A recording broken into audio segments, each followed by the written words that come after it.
Today we are going to talk about the active transport. Active transport across cell membrane is an energy dependent process, and I have put a molecule of ATP here just for the reference that it is a energy dependent process. Active transport has some properties like it is a energy dependent process. The energy is derived from the ATP for such processes. Materials to be diffused are transported against their concentration gradient. The molecules move from a region of lower concentration to the region of higher concentration.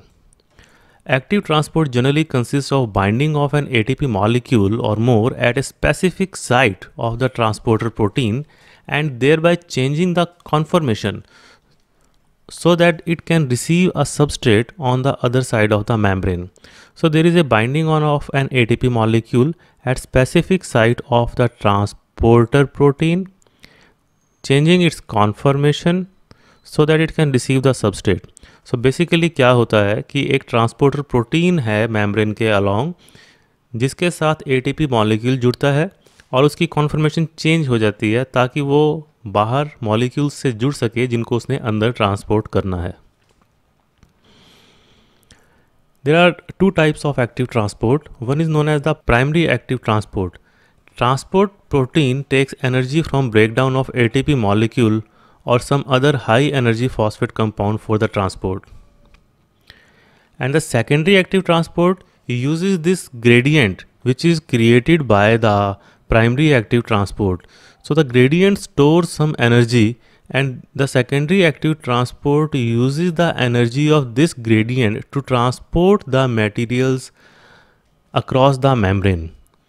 So the electrochemical gradient set up by primary active transport stores energy, and the secondary active transport uses the energy stored in this gradient to move other substances against their own gradient. So secondary active transport is basically not using any energy itself, but it is dependent on the primary active transport which uses the energy, hence it is an active transport. So let us discuss about different types of primary active transporter proteins. So transporter proteins are present across the membrane. Here I have shown a diagram of the protein, transporter protein, which is P-type ATPase. So the transporter proteins are of different types like the ATPases. ATPases are the transporter protein which catalyze the decomposition of ATP to ADP and free phosphate ion or reverse reaction. It can use the ADP and free phosphate ion to produce the ATP also. So ATPases are the transporter protein which uses the ATP molecule basically. They are of different types. The P-type ATPases, F-type ATPases, V-type ATPases and ABC transporters. First of all, the P-type ATPases, these are also known as E1, E2 ATPases.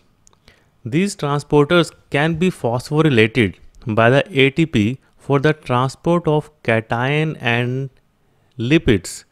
They can be phosphorylated and hence their name is P-type. For example, the calcium ion pump, sodium potassium ion pump or gastric hydrogen potassium ATPase. So P-type ATPases are maybe a calcium ion pump, the sodium potassium ion pump or gastric hydrogen potassium ATPases. Now the calcium ion pump can be of further two types. Before that, the calcium ion ATPases transfer the calcium ion across the membrane, as the name suggests. So calcium ion pump are the transporter proteins present in the membrane and which helps in the transport of calcium ion. It may be a plasma membrane calcium ATPase or it may be sarcoplasmic reticulum calcium ATPase. So when the pump is present in the cell membrane, it is known as the plasma membrane calcium ATPase, and when it is present in the membrane of sarcoplasmic reticulum is present in the muscle cells, then it is known as the sarcoplasmic reticulum calcium ATPase or SERCA.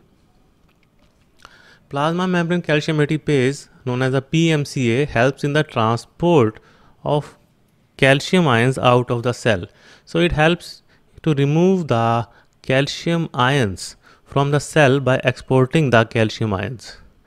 Calcium ions are important second messengers. They are important second messengers which help in the cell signaling inside the cell, and excess of calcium ion may cause unnecessary noise regarding the signals.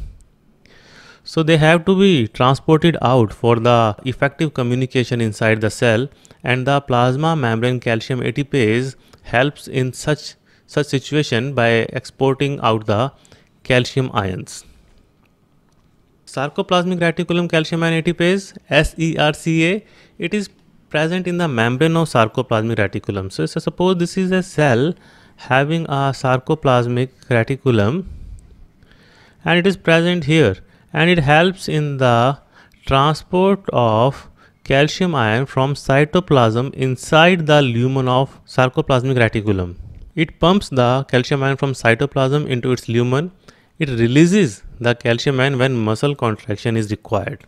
So muscle contraction required calcium ions, and these calcium ions are sequestered inside the lumen of sarcoplasmic reticulum, and they are released when the muscle contraction is required.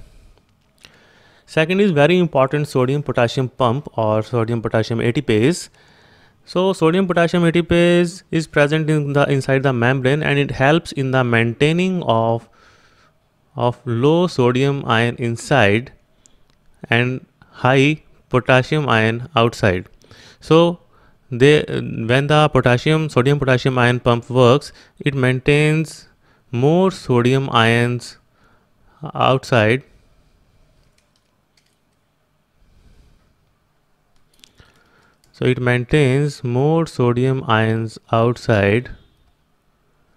and low potassium ion or the low sodium ion inside. So when there are more potassium ion outside and less potassium ion inside, it generates a net negative charge inside in comparison to outside. The sodium potassium pump uses the ATP and transfers the 3 sodium ion outside with every 2 potassium ion import. So the 2 potassium ions which moves inward, 3 sodium ions moves outward. This creates a net negative charge inside. This is the basis of the action potential required for the nerve impulse conduction.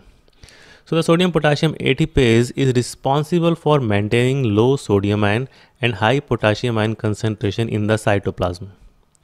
This makes a potential difference of -50 to -70 millivolt across the membrane, which is essential for conduction of action potential. Gastric hydrogen potassium ATPase, it is present in the stomach, in the wall of stomach, and it helps in maintaining the acidic contents in the stomach. So it exchanges potassium ion from the intestinal lumen with the hydrogen ion inside the cytoplasm of the cells. It is responsible for acidification of stomach contents and the activation of digestive enzymes like pepsin. So the acidic environment in the stomach is maintained by gastric hydrogen potassium ATPase, and it should be noted that it is different from the vacuolar hydrogen pump, which we will discuss in the next slide. Vacuolar type ATPase also helps in the transport of hydrogen ions, but it acidifies the intracellular organelles like the lysosome, Golgi complex, vesicles, secretory vesicles, by pumping the proton across the membrane. Unlike the gastric hydrogen pump, which is present in the stomach, which acidifies the environment of the lumen of the stomach, the V-type ATPase is intracellular. It acidifies the contents of lysosome, Golgi complex, etc. It thus forms a proton gradient with more proton outside. It works opposite to the ATP synthase and uses ATP to pump proton out across the cell membrane. So another pump is ATP synthase, which we will discuss, which is the reverse of V-type ATPase, and it generates the ATP. So V-type ATPase is present inside the cell. Suppose this is the cell and this is the lysosome, and it is pumping the hydrogen ions inside the lysosome to acidify the contents of the lysosome. Next is the F-type ATPase, which generates the ATP molecule by reversing the procedure. It manufactures the ATP molecule from ADP when the hydrogen ions are transported back to the cell along their concentration gradient. So it mostly uses a proton gradient to drive the ATP synthesis by allowing passive flow of protons or the hydrogen ions across the membrane down their electrochemical gradient, and using the energy released by the transport to release newly formed ATP from the active site of F-type ATPase.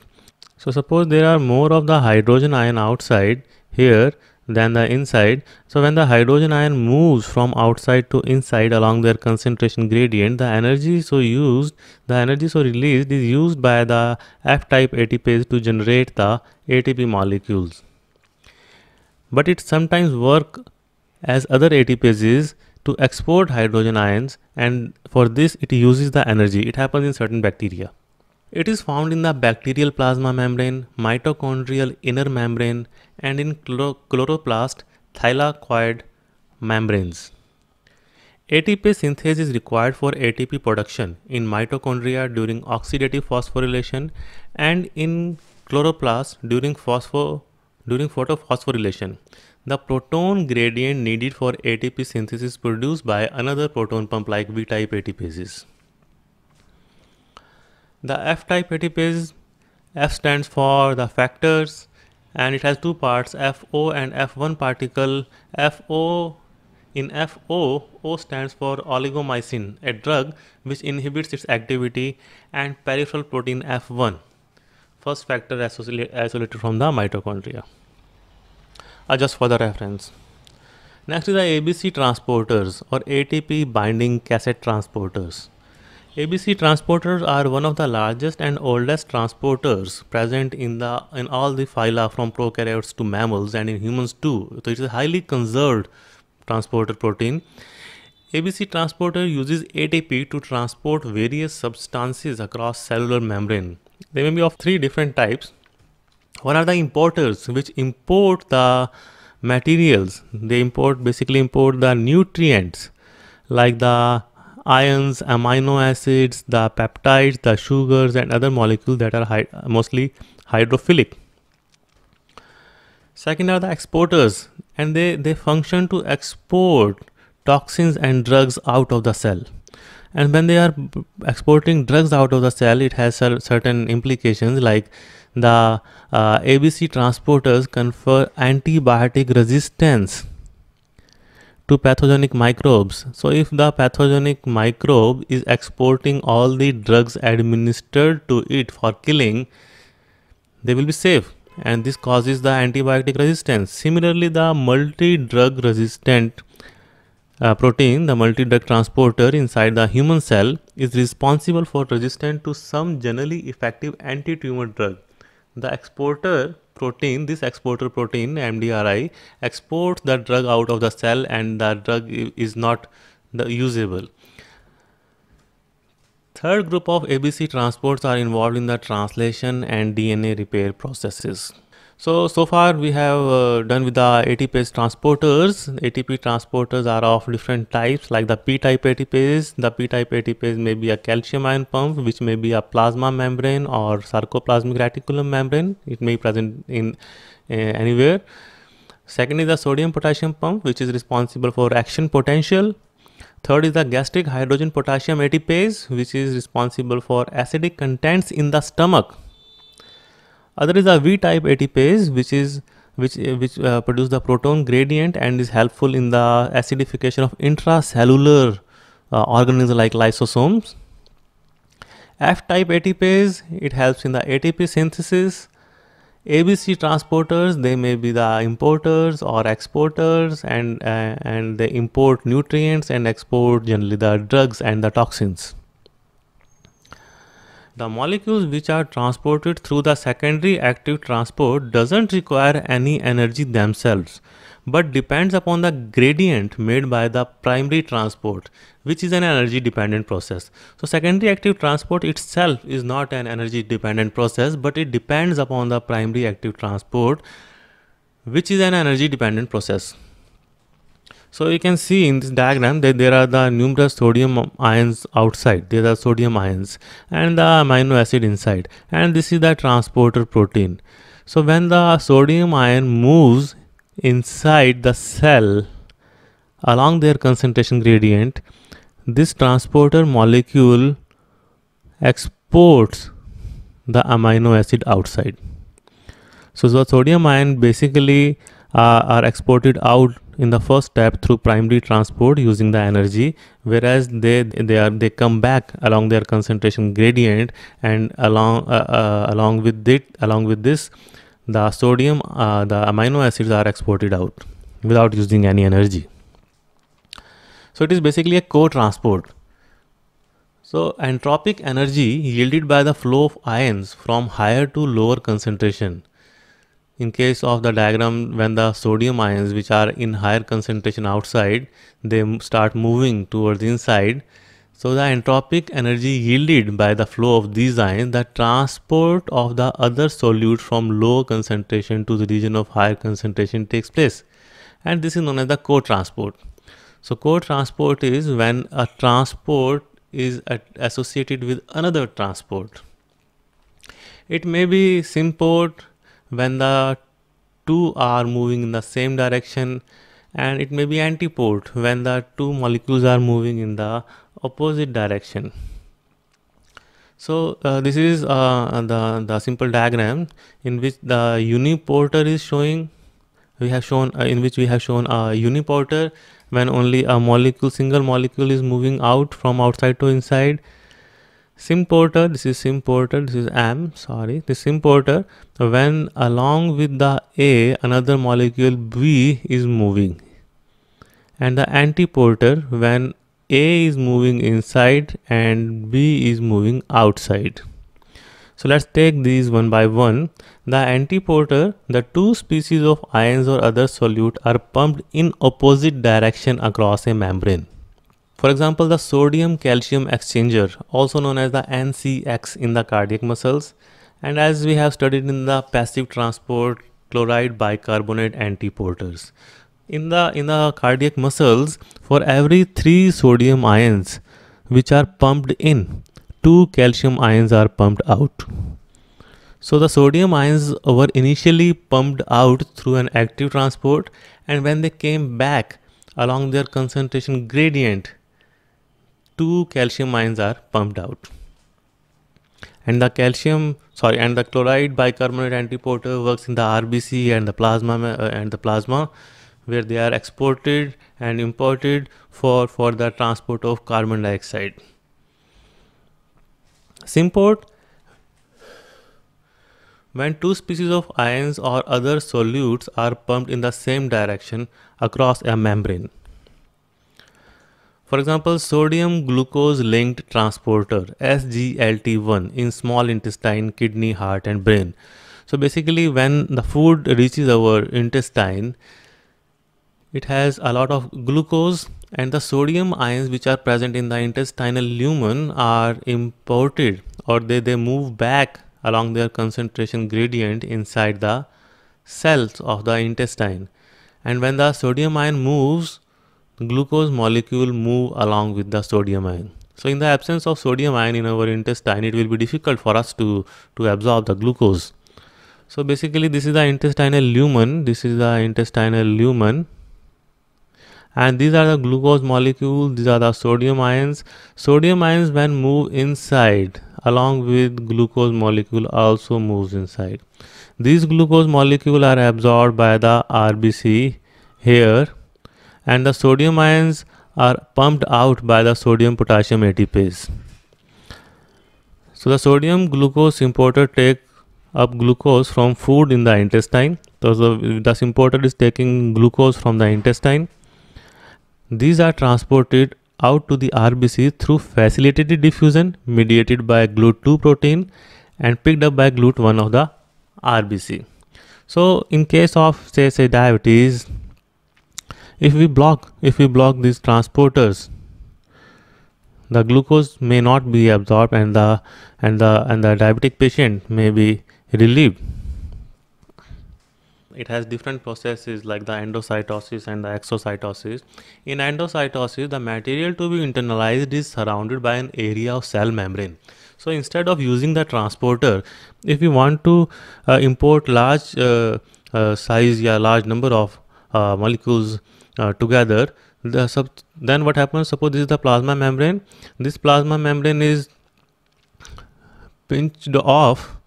It develops a bud in which the materials are internalized, and these buds off to form a vacuole or the vesicle. This vesicle fuses with the lysosome for digestion. In endocytosis, materials to be internalized is surrounded by an area of cell membrane, which then buds off inside of the cell to form a vesicle containing the ingested material. It may be pinocytosis, receptor-mediated endocytosis, or phagocytosis. In pinocytosis, a small portion of plasma membrane invaginates and droplet of the fluid passes into it. The latter pinches off to form a pinosome. It is generally less than 150 nanometer in diameter. It is also known as the cell drinking. Obviously, it is a non-specific process.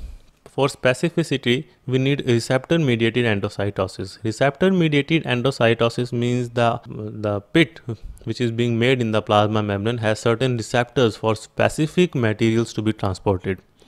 It may be clathrin-mediated or it may be caveoli endocytosis. Caveoli is the term derived from the cave. ये गुफा की तरह दिखते हैं ये. Clathrin is a protein which play a role in the formation of pit, and the caveole a small invagination having cholesterol binding proteins, caveolin, VIP21. This is the name of the protein. So in one there is a clathrin protein, other is a cholesterol binding protein, caveolin.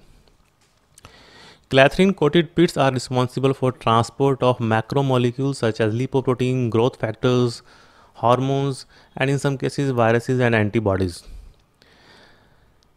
Caveole pits are found in the smooth muscles, fibroblasts, adipocytes, and endothelial cells. These help in internalization of insulin receptors in primary adipocytes. So this is a recap of all these. The simple pinocytosis, where the plasma membrane forms a pit or in evagination, and a micropinosome is formed, and which fuses with the lysosome for digestion. This is a clathrin mediated. It is generally in the shape of a scaffold around the pit. It internalizes the specific materials which are fused with the lysosome, and this is a caveolar pit. So all these are the pits. The difference lies in that the pinocytosis, simple pinocytosis, is not specific, whereas the clathrin coated and the caveolin coated pit are specific for specific materials. Like the pinocytosis, we have phagocytosis. It is known as the cell eating. It is a process of ingesting food. For example, intake of large particles such as microorganisms and cell debris with the help of large vesicles, the phagosomes. They are generally more than 250 nanometer in diameter. So here we have shown a simple diagram showing a large particle and the pit which is internalized, the pit buds off and the material is internalized inside the vacuole, which then fuses with the lysosome for digestion. It is very helpful. The phagocytosis it is very helpful in our immune system and other processes. For example, the neutrophils, macrophages, monocytes, osteoclasts, and eosinophils are phagocytes, which eats up the pathogen and the other cells required time to time. So here is a diagram showing a simple phagocyte, the white blood cell, which is internalizing a virus particle. So the virus particle is internalized here. You can see here, and is digested. So this is how our macrophages work. In another process, the apoptosis, which is a programmed cell death, the dying cells are taken by macrophages in a process known as the apoptosis. Exocytosis is the secretion of such cells. When the cell needs to secrete various proteins, metabolites, hormone, etc., they use exocytosis. It is opposite to the endocytosis. It is form of active transport in which a cell transport molecule out of the cell by expelling them in an energy consuming process. Exocytosis is used to export large polar molecules that cannot pass through the hydrophobic plasma membrane. The material to be exported is packed in a membrane-bound vesicle which fuses with the plasma membrane to discharge the contents. So this is a phagocytosis and exocytosis comparison. In phagocytosis, there is an internalization of the molecules, and in case of exocytosis, the material to be transported fuses with the plasma membrane to export the required materials like hormones, etc.